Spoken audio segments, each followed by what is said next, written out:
हातात पैशांचे असे बंडल, कधी बुलेट तर कधी थार मधून एंट्री।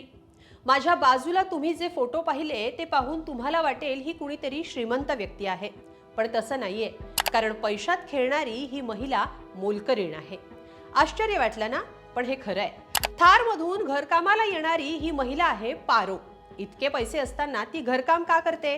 थार असो की बुलेट, आलिशान वाहनं तिनं खरेदी केली की कुणी भेट म्हणून दिली? तिचा आर्थिक स्रोत काय आहे? थोडक्यात मोलकरीण कोट्याधीश कशी बनली?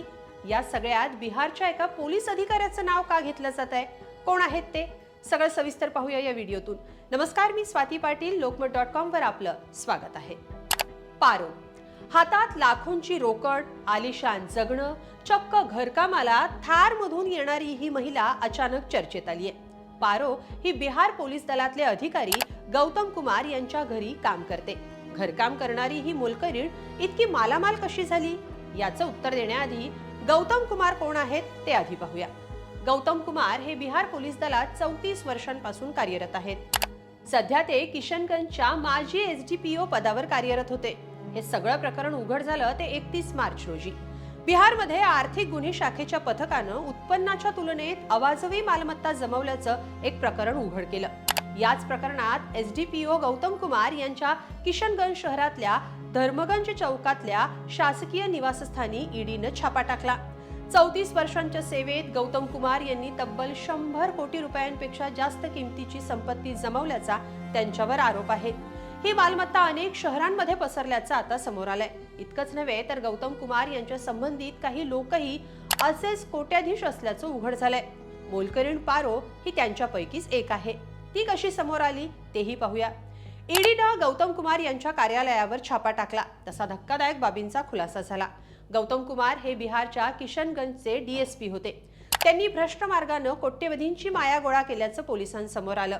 विशेष म्हणजे बिहारचे 1.25 लाख लोक मिळून महिन्याला जितकं कमावतात तितकी कमाई गौतम कुमार यांनी केली आहे। म्हणजे बिहारमध्ये जर एखादा व्यक्ती वर्षाला साधारणतः 80,000 रुपये कमवत असेल तर 1.25 लाख लोक जितका कमावतील तितकी कमाई एकट्या गौतम कुमार यांनी केली आहे। मग ही कमाई त्यांनी एकट्याकडे ठेवली नाही। मग काय केलं तर त्यांची पत्नी रुबी कश्यप, जी एका सरकारी शाळेत शिक्षिका आहे, तिच्या नावावर गौतम कुमार यांनी एक आलिशान बंगला आणि महागड्या गाड्या खरेदी केल्या। याशिवाय त्यांची एक कथित प्रियसी आहे, जिच्या नावावरही गौतम कुमार यांनी मोठी गुंतवणूक केल्याचं समोर आलंय। हे सगळं कमी की काय म्हणून पोलिसांच्या नजरेत गौतम कुमार यांची मोलकरीणही आली। सोशल मीडियावर तिचे फोटो, तिचं आलिशान जगणं हे सगळं सांगणारे होते।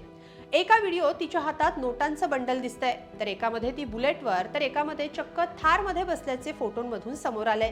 पोलिसांना पारोबद्दल जी माहिती मिळाली ती चक्रावून टाकणारी आहे।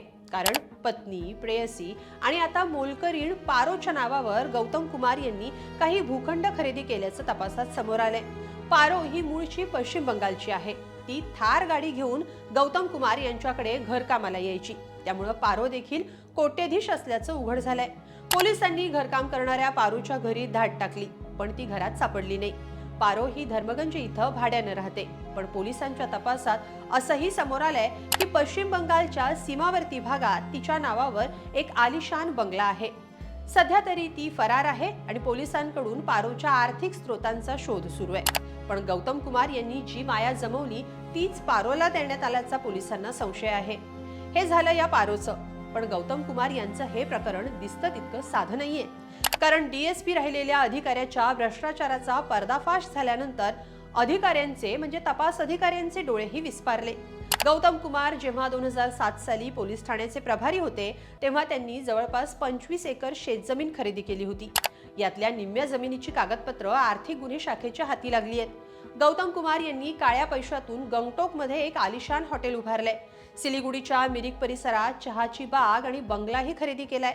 नेपाळमध्येही त्यांनी मोठी गुंतवणूक केली आहे। सोबतच फारबिसगंजमध्ये मोक्याच्या ठिकाणी जागा खरेदी केली आहे। हे सगळं पाहता त्यांची माया किती असेल याची सध्या कल्पनाच केलेली बरी।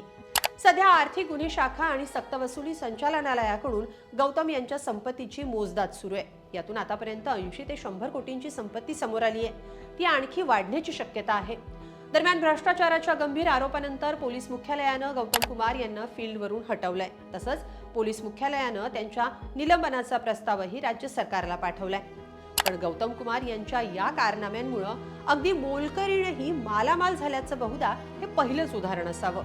या सगळ्या भ्रष्टाचाराच्या प्रकरणाबद्दल तुम्हाला काय वाटतं? कमेंटमध्ये नक्की लिहा आणि lokmat.com ला सबस्क्राईब करा. धन्यवाद.